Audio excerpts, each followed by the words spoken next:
Greetings, YouTube. A couple weeks ago, I made a video that I was actually pretty excited to make because I get questions so often.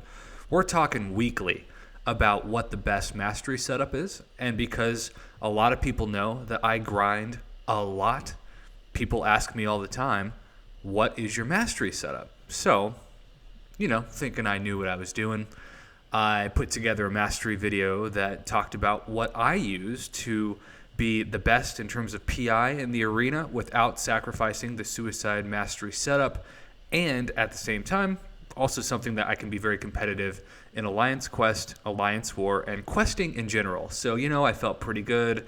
I put it on the internet and was instantly humbled. There were people that commented pretty much as soon as the video went live, "Prof, you are an idiot." Now, here's the thing with criticism. I truly believe that even though sometimes the way that the criticism is delivered is not the best, the criticism itself is usually valid. It is my belief that even though YouTube can be extremely harsh in terms of the criticism level, usually if people say my video sucks, it kind of sucks, So in this case, even though they were calling me an idiot, I wanted to see if they had a point, because it's tempting to get defensive and hurt. But, I'm a public figure. I deserve to be criticized. And if I put out something that's incorrect or sound dumb, I deserve to be called out for it. It's as simple as that. So you might be wondering, how were you an idiot, Prof? Well, if we go to my mastery, you will see that before I had 3 out of 3 on Pierce, because I just had always believed not only was it a great mastery in general to max out, but it was fantastic when it came to PI. Now, the people who commented that I was an idiot did make a very helpful suggestion, and that was take the 2 out of 3 points that you've maximized Pierce out and move them to Despair, especially because you have a Awakened 5-star, rank 3, hopefully someday rank 4, Void. So I did that, and I was ready for the outcome, and I was curious to see if my PI would be lower with a maxed out Despair as it was with a maxed out Pierce. And believe it or not, every single champion in my now almost 800K roster, we're just going to sort from the hero rating, went up an additional 30 PI. So was Prof Hoff an idiot? Well, idiot might be a little bit of a strong word, but in this case, I was totally wrong, guys and gals. The video that I put out absolutely was not the best example of mastery setup for arena and questing and Alliance Quest and Alliance War without using suicide. So this video is trying to rectify the situation, and if you were somebody who commented that I was an idiot, you know what? You're probably right. So thank you for your comment. I actually appreciate the criticism because I learned something and it was very valuable. So let's go through my mastery setup post being an idiot. Well, I'm probably still an idiot when it comes to some things, but hopefully at least not this now.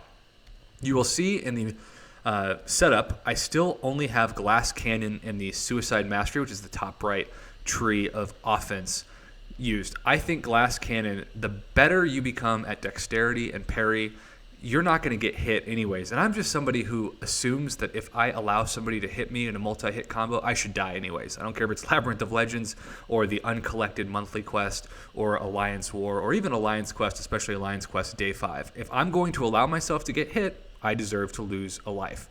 So with that being said, if there's a 7.2% decrease in health, I will gladly take that to increase my attack by 7.2% because my dream is to never get hit in a fight. And so if you don't get hit, you don't have to worry about your health in the first place. This is also why you will see that my defensive tree has the smallest amount of points in it. And so let's just review now. Besides these 3 unbelievably OP masteries of Despair, and then my favorite 2, Deep Wounds and Assassin, all of which cost thousands of units to max out, but it is so worth it. The only other mastery on the offensive tree that I have maxed out besides Glass Cannon are Precision and Cruelty. And those 2, not only for their crazy high PI increase, but also the effectiveness overall of the masteries that they were intended. Please max them out. You will be so thankful you did. And if you're watching this video and you're like level 20 or level 30, those masteries right here are some of the first that I would use units on to maximize. Now, defense does have its importance, and I am somebody that does this block proficiency 4 out of 4 because I have found that even though the PI isn't the highest, this is one of those masteries that you will take far less damage when you're fighting really high attack and health bosses. So I'm talking about I'm able to take Dormammu down in one shot almost every time with my rank 4 Awakened 5-star Star-Lord, and when I block, it doesn't kill me. When I parry, it doesn't kill me against Storm because of those. And then Salve and Recovery are both also so important to have. I always get asked this question, what about Willpower? It used to be maxed out, but they actually nerfed it a while back and made it far less effective than it is now. But besides that, you need... how many points in this? 15 points in defense just to allow yourself the ability to put points in it.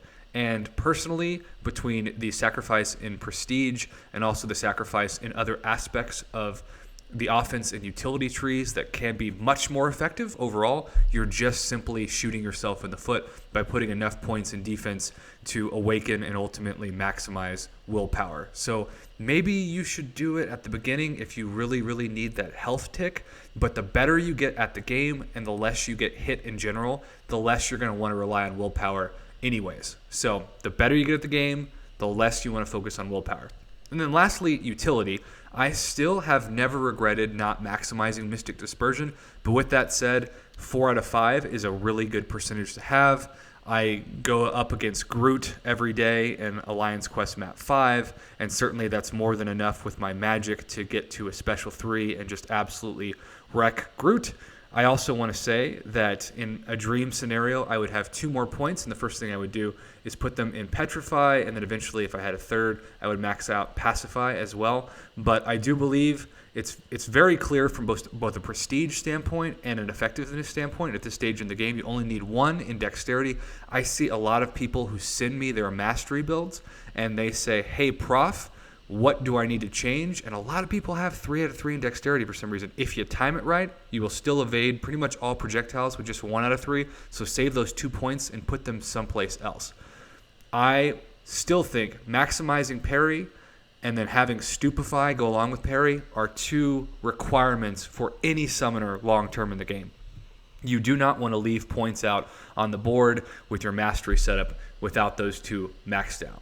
So this is my new setup. I do believe, as the title of this video will indicate, that this is the best overall mastery setup, at least the one that I have found, for both the arena and for questing in general. Now, if you really want to maximize a Legends run, you're going to want to use some Suicide Masteries up here, and you're not going to use this. If you don't care about the arena and you don't care about PI, then I would definitely recommend you not use this mastery setup either. In fact, one of the best mastery setups I've seen in general that doesn't have very high prestige but maximizes the ability to stay alive is someone who actually maximizes, and I'm saying maximize a lot in this video, Limber. If you maximize Limber and you bring down your stun, that makes you almost unparryable in Alliance War, and also really helps with Alliance War defense. And so I know a lot of people who have chosen, especially in the in-game community, to maximize Limber, and they have never regretted it. But personally, because Limber gives you almost no prestige boost for your champions, I want to maximize the amount of points that I get when fighting in the arena, because the less arena fights, the better my happiness is going to be. And so I would never maximize Limber to sacrifice those extra points that I could put in something else. So I hope that this setup has helped you. If you have spare units and you want to know where to throw them, these 3, Despair, Deep Wounds, and Assassin, are my favorite kind of high, big baller masteries, if you will. They are so wonderful, and once you get Assassin to 5 out of 5, and you get that fight below 18% and your champions gain 30% offensive ability accuracy, on top of 60% attack, it is unbelievable how fast, even if there's like 100,000 health left in the champ that you're fighting, how fast that health will tick. And of course, if you're bringing in a 5-star or a 6-star champion on attack, you're just going to reap the benefits. I know some people who, even though Alliance War, of course, it's a dishy subject because you don't want to use your suicide mastery too much, because you'll be getting so much recoil damage on your defenders that they're easier to kill, and if you have more of an attack bonus in Alliance War, you usually win. But if you combine suicide masteries with 5 out of 5 on assassin, that is a incredible offensive mastery setup for damage output. So I hope this helps you. I really apologize to those of you who looked at this a few weeks ago and saw that Pierce was maxed out and Despair wasn't, and felt personally offended. You had a point, right? That was something I just needed to learn the hard way. And sometimes I do feel like I can be an idiot. And there's nothing wrong with admitting that, because we all need to learn. I don't care how long you've been on YouTube. I don't care how long you've been playing this game. The day that you think you can improve is the day that you've probably reached ultra tool douchebag level and should seriously re-examine your life choices. So this concludes this mastery setup video. I will be copying and pasting this to anybody who messages me on the Line app and asks for mastery setup, because now I can just submit the link, which makes my job easier, so I don't have to type things out or take screenshots. And even though I appreciate helping people out, because one of my goals is to always be a resource for people in the game, it can be a little intimidating when there's like 100 messages to respond to. So this will be good for me and hopefully good for you. So a win-win all around. Thanks for watching, YouTube. Have a great day.